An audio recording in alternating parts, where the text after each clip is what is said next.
Hello guys, నా పేరు Mahindra Venkata. My channel ఇప్పుడు కారణం మన ఛానల్ సబ్స్క్రైబ్ చేసుకోకపోతే ఇప్పుడే సబ్స్క్రైబ్ చేసుకోండి. పక్కన బెల్ ఐకాన్ ఆన్లో పెట్టుకోండి. నా ఫర్దర్ వీడియోస్ మిస్ అవ్వకుండా చూడొచ్చు. చాలా మంది చూస్తున్నారు కానీ సబ్స్క్రైబ్ చేసుకోవట్లేదు. So please try to subscribe and click the bell icon also. Hello friends, మీరు యూట్యూబర్ అవ్వాలనుకుంటున్నారా? యూట్యూబర్ అయ్యి మనీ సంపాదించాలి, ఫేమ్ నేమ్ సంపాదించాలనుకుంటున్నారా? అయితే మీకు ఒక రైట్ గైడెన్స్ అవసరం. నేను ఒక యూట్యూబ్ కోర్స్ని క్రియేట్ చేశాను. ఆ కోర్స్లో యూట్యూబ్లో ఎలా సక్సెస్ అవ్వాలనే దాని గురించి ఎక్స్ప్లెయిన్ చేశాను. Part time YouTubing, full time YouTubing గురించి ఎక్స్ప్లెయిన్ చేశాను. House wife, software people, retired people, students వీళ్ళందరూ కూడా యూట్యూబ్ ఎలా స్టార్ట్ చేయొచ్చు, ఎలా సక్సెస్ అవ్వచ్చు అనే దాని గురించి ఎక్స్ప్లెయిన్ చేశాను.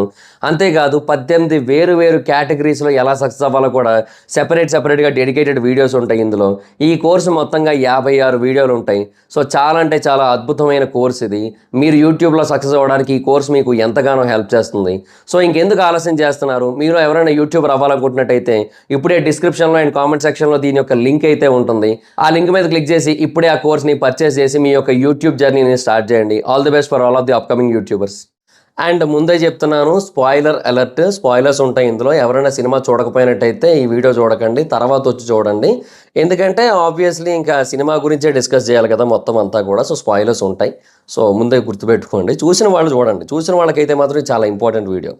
బేసిక్గా కల్కి 2098 మూవీ చూసిన వాళ్ళందరికీ కూడా చాలా డౌట్స్ ఉన్నాయి. అంటే చాలా అన్ఆన్సర్డ్ క్వశ్చన్స్ వదిలేయడం జరిగింది అందులో.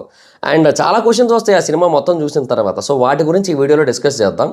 అండ్ వీలైతే కొన్నిటికి ఆన్సర్స్ కూడా తెలుసుకునే ప్రయత్నం చేద్దాం. సో ఫస్ట్ క్వశ్చన్ ఏంటంటే, ప్రభాస్ గారిని కర్ణుడిగా ఎందుకు చూపించారు, కల్కిగా ఎందుకు చూపించలేదు? అంటే వై కర్ణ, వై నాట్ కల్కి? వై నాట్ కల్కి, వై నాట్ 175 కాదు, చిచ్చి సర్లేండి ఏదో ఒకటి మొత్తానికి. అయితే కర్ణుడిగా ఎందుకు చూపించారు, కల్కికి ఎందుకు చూపించలేదు అంటే, కల్కిగా చూపిస్తే ఏమైపోద్ది అంటే సినిమా అక్కడితో ఎండ్ అయిపోద్ది. ఎండ్ కార్డ్ ఇంకా బేసిక్గా ప్రభాస్ గారి చుట్టూనే మొత్తం సినిమా అంతా తిరుగుతూ ఉంటుంది. అండ్ బేసిక్గా పార్ట్ 2 ఇప్పుడు ఎంత పర్ఫెక్ట్గా ప్లాన్ చేసుకున్నారంటే, కర్ణుడిగా చూపించడం ద్వారా పార్ట్ 2 అటు ప్రభాస్ గారు, అశ్వత్థామ కూడా మంచి బాండింగ్ అండ్ ర్యాప్ ఉంటుంది. ఎందుకంటే కర్ణుడు అండ్ అశ్వత్థామ కాబట్టి. అండ్ ఇప్పుడు కర్ణుడు అండ్ అశ్వత్థామ వర్సెస్ కల్కి అన్నట్టు ఉంటుంది. సో ఇవన్నీ ఉంటాయి. సో బేసిక్గా పార్ట్ 2కి చాలా అంటే చాలా ఇంపార్టెంట్ పాయింట్స్ని పెట్టడం జరిగింది. ఇప్పుడు అలా కాకుండా ప్రభాస్ గారిని కల్కిగా గనక చూపించేసినట్టయితే ఇంక సినిమాకి ఎండ్ కార్డు పడిపోతుంది. ఇప్పుడు యూనివర్స్ కింద క్రియేట్ చేస్తున్నారు, దీన్ని చాలా పెద్దగా చేస్తున్నారు. కల్కి 2098 AD యూనివర్స్. సో ఈ యూనివర్స్ని ఇంకా పెద్దది చేయాలంటే ఏదో ఒకటి, అంటే కల్కి కాకుండా ఇంకేదైనా ఉండాల్సి ఉంటుంది. కల్కి అప్పుడే జన్మించేయకూడదు. కల్కి జన్మిస్తే ఇంకా కలిపురుషుడిని చంపేయడమే కదా. సో కల్కి జన్మించకూడదు, ఇంకా టైం పట్టాలి. ఈ గ్యాప్లోనే జరగాల్సినవన్నీ కూడా జరగాలన్నమాట. అండ్ మేబీ అది పార్ట్ 2లో జరగచ్చు, పార్ట్ 3లో జరగచ్చు కల్కి పుట్టడం అనేది. సో అలా కనుక చేసుకున్నట్టయితే మనకి దీని మీద బిజినెస్ ఎక్కువ అవుతుంది. అట్ ద సేమ్ టైమ్ మంచి మార్కెట్ క్రియేట్ అవుతుంది, హైప్ చాలా బాగా క్రియేట్ అవుతుంది. సో ఇవన్నీ కూడా ఉంటాయి అన్నమాట.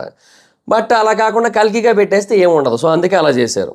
అండ్ రెండోది, అశ్వత్థామని ఎలా కంట్రోల్ చేయగలుగుతున్నారు? ఇప్పుడు బేసిక్గా లాస్ట్లో అశ్వత్థామని బంధించేసి ఉంచాడు, ఆపేయడం జరిగింది. కరుణీలు కాపాడాడు తర్వాత, అంటే ప్రభాస్ గారు కాపాడారు. సో అశ్వత్థామని ఎలా బంధించగలుగుతున్నారు? సో బేసిక్గా ఒకటి గమనించాల్సిన విషయం ఏంటంటే, అశ్వత్థామని సూపర్ హీరోలాగా చూపించలేదు. ముందే చెప్తాను, అశ్వత్థామని సూపర్ హీరోలా చూపించలేదు, మహావీరుడిలా చూపించారు. అంటే మహాభారత యుద్ధానికి చెందిన ఒక గొప్ప వీరుడిలా చూపించడం జరిగిందనమాట ఆయన్ని.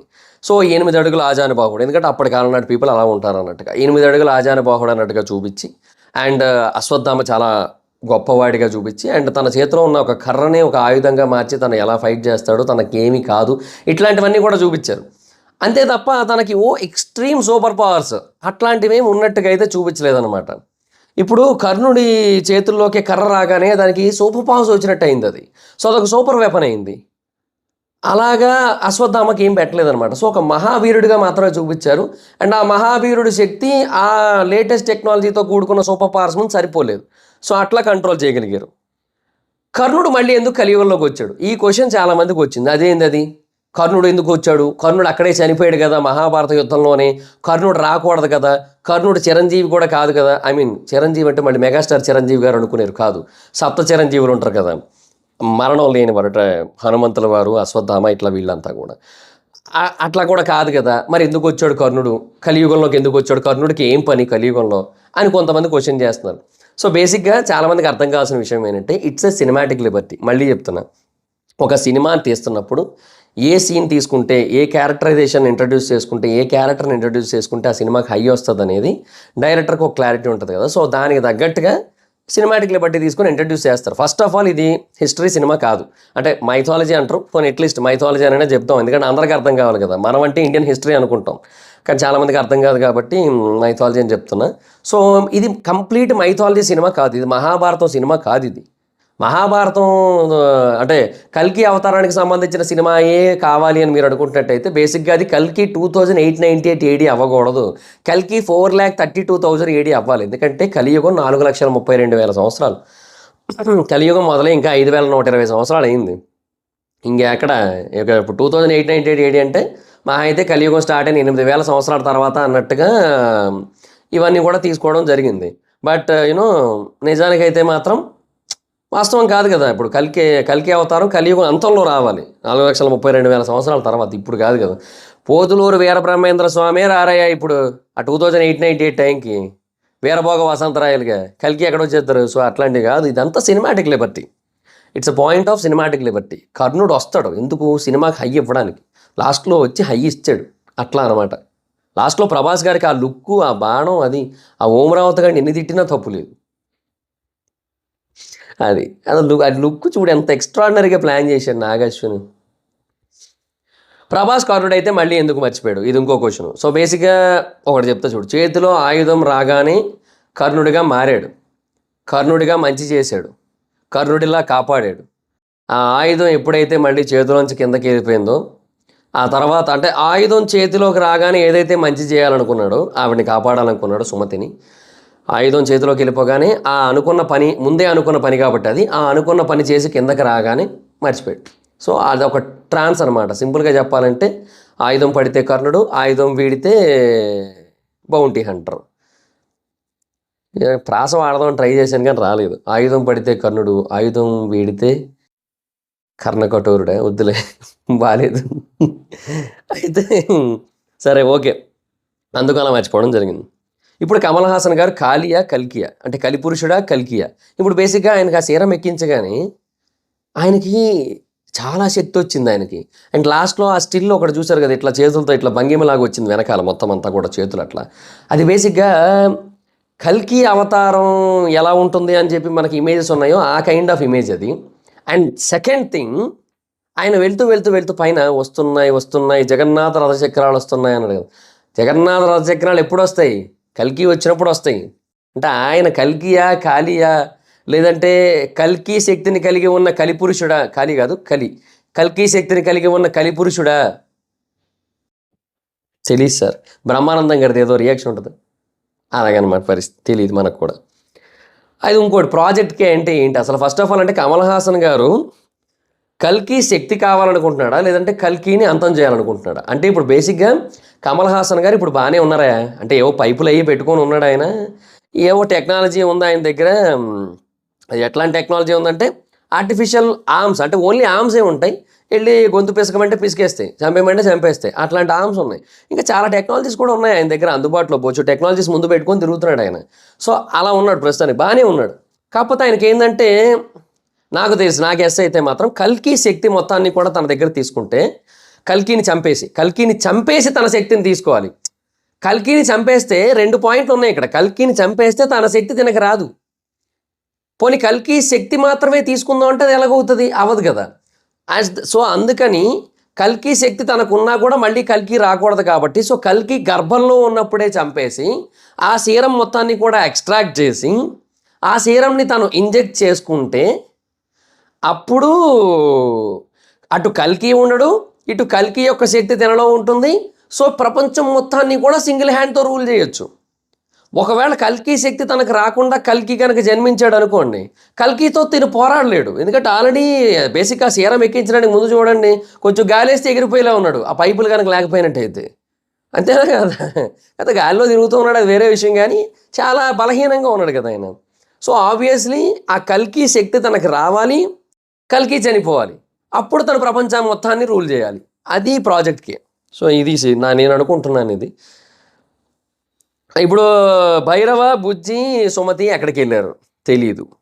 నాకు ఎస్ ఏంటంటే వాళ్ళు ఎక్కడికైతే వెళ్తారో అక్కడ కర్ణుడికి సంబంధించిన ఏదో ఒక రిఫరెన్స్ ఉంటుంది మళ్ళీ. అది కవచ కొండలాలు అవ్వచ్చు, సూర్యుడికి సంబంధించింది అయ్యి ఉండొచ్చు, ఎందుకంటే సూర్యపుత్రుడు కాబట్టి వాట్ ఎవర్ ఇట్. లేదంటే కర్ణుడి రథం దొరకచ్చు, భూమిలో కూరుకుపోయిన కర్ణుడి రథమే దొరకచ్చేమో, మైట్ బి. అంటే చెప్తున్నా, ఇదే కాదు ఏదైనా అవ్వచ్చు, what ever it is. Cinematic Liberty తీసుకొని కర్ణుడికి సంబంధించిన ఏదైనా ఉండే పాయింట్కి మేబీ వెళ్ళొచ్చేమో, నేనైతే అట్లా అనుకోండి. ఎందుకంటే మళ్ళీ అక్కడ కర్ణుడి శక్తి బయటికి రావాలి కదా. సో అది అనమాట నేను అనుకుంటుంది. ఇప్పుడు శంబాల పరిస్థితి ఏంటి, ఏముంది ఇంకా ఎప్పుడు వస్తారు, ఎప్పుడు అమ్మ కోసం ఎదురు చూశారు ఇప్పుడు, ఇంకా అలాగే ఈ యొక్క కర్ణుడి కోసమును మిగతా వాళ్ళ కోసం కూడా ఎదురు చూస్తూ కూర్చోవడం, ఇంకంతే, ఇంకేట్లేదు. మహాభారతం సీన్స్ మళ్ళీ ఉంటాయా? ఉంటాయి, ఖచ్చితంగా ఉంటాయి, చాలా గట్టిగా ఉంటాయి. ఎంత గట్టిగా ఉంటాయంటే ఈసారి కర్ణుడికి సంబంధించిన సీన్స్ ఉంటాయి, చాలా అద్భుతంగా ఉంటాయి. మళ్ళీ నాకు తెలిసి అర్జున వర్సెస్ కర్ణ సీన్స్ అయితే ఉంటాయి, నా గెస్ అయితే పార్ట్ 2లో ఉంటాయి. మరి పార్ట్ 3లో ఉండకపోవచ్చే కానీ పార్ట్ 2లో ఉంటాయి. కమల్ హాసన్ వర్సెస్ ప్రభాస్ గారి పాస్ట్ సీన్స్ ఉంటాయా? ఉండకపోవచ్చు మ్యాక్సిమం. అంటే వీళ్ళిద్దరూ గతంలోనే ఫైట్ చేశారు అనే కాన్సెప్ట్ అయితే ఉండకపోవచ్చు. కానీ ఇప్పుడు కలిపురుషుడు అంటే ఎవరు? ఇప్పుడు కలిపురుషుడు అనే వ్యక్తి అతిపెద్ద దుర్మార్గుడు అనుకుందాం. అతనికి సంబంధించి ఇప్పుడు కలిపురుషుడు కమల్ హాసన్ గారిని ఆధారం ఏముంది చెప్పలేం కదా.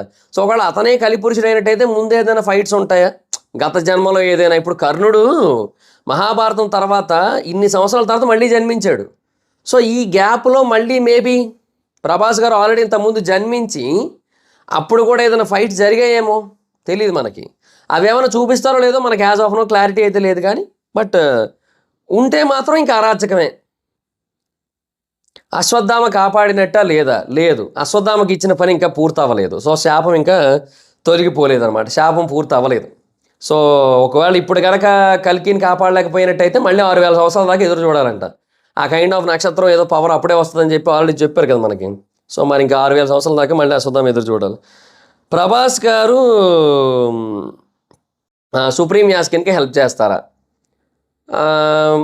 చేయొచ్చు మేబీ, చెప్పలేమేమో. అంటే ఆయన భైరవగా ఉన్నప్పుడు హెల్ప్ చేయడానికి ట్రై చేసి అప్పుడు అశ్వత్థామ గారు ఆపి మళ్ళీ కర్ణుడిగా మారి ఇట్లా ఏమైనా చేస్తారేమో, చెప్పలేం. కమల్ హాసన్ గారిది అయితే మాత్రం సెకండ్ పార్ట్లో నెక్స్ట్ లెవెల్ ఉంటుంది అబ్బా, అది క్లియర్గా కనబడిపోతుంది. ఆ మేకప్ కానీ ఆ గెటప్ కానీ మొత్తం అంతా కూడా నెక్స్ట్ లెవెల్ అది. సో 2 కూడా ఉంటుంది సెకండ్ హాఫ్, సెకండ్ పార్ట్, అదైతే క్లియర్గా చెప్పొచ్చు. బట్ సుప్రీం యాస్కిన్కి ఇంకా ఎంతవరకు హెల్ప్ చేస్తాడనేది డౌటే. చేస్తారేమో చెప్పలేం మరి. సో అదిగా ఈ సిచ్యువేషన్. సో మరి ఇంకా ఇవే క్వశ్చన్స్, ఇంకేమైనా పెండింగ్ ఉన్నాయా? నేను ఏమైనా మర్చిపోయినా ఈ సినిమాకి సంబంధించిన క్వశ్చన్స్? నేనైతే మర్చిపోలేదని అనుకుంటున్నాను. మరి మీ ఒపీనియన్ ఏంటో కింద ఇంకేమైనా మర్చిపోతే చెప్పండి, వాటి గురించి కింద కామెంట్ సెక్షన్లో చెప్పండి. నేనైతే మ్యాక్సిమం కవర్ చేశాను అనుకుంటున్నాను. బేసిక్గా ఒక 2 గంటల పాటు కూర్చొని మళ్ళీ సినిమా అంతా కూడా ఆ సీన్ తర్వాత ఈ సీను, ఈ సీన్ తర్వాత ఈ సీను, అక్కడ వచ్చింది, ఇలా జరిగింది, ఇవన్నీ ఆలోచించుకొని రాసుకున్న క్వశ్చన్లు ఇవన్నీ కూడా. సో మళ్ళీ సినిమా అంతా అలా గుర్తు తెచ్చుకోవాల్సి వచ్చింది మొత్తం. సో ఒకసారి చూస్తే మ్యాక్సిమం గుర్తుండిపోద్ది కదా మనకి. అసలే మనకి మెమరీ పవర్ ఇలాంటి వాటిల్లో బాగా ఎక్కువ ఉంటుంది. సో అందువల్ల బాగానే గుర్తుండి మొత్తం అంతా రాసుకోవడం జరిగింది. సో మరి ఇంకేమైనా మిస్ చేస్తే కింద కామెంట్ సెక్షన్లో చెప్పండి. So that's it guys, thanks for watching the video. ఈ వీడియో కనుక మీకు నచ్చినట్టయితే లైక్ చేయండి, వీడియో షేర్ చేయండి. ఇప్పటివరకు ఎవరైనా మన ఛానల్ సబ్స్క్రైబ్ చేసుకోకపోతే ఇప్పుడే సబ్స్క్రైబ్ చేసుకోండి, పక్కన బెల్ ఐకాన్ ఆన్లో పెట్టుకోండి. నా ఫర్దర్ వీడియోస్ మిస్ అవ్వకుండా చూడొచ్చు. చాలా మంది చూస్తున్నారు కానీ సబ్స్క్రైబ్ చేసుకోవట్లేదు. So please try to subscribe click the bell icon also. నా ఇన్స్టాగ్రామ్ ఐడి జబర్దస్త్ మైదల్, అక్కడ కూడా వచ్చి ఫాలో అవచ్చు. Thank you so much. Next video, by by.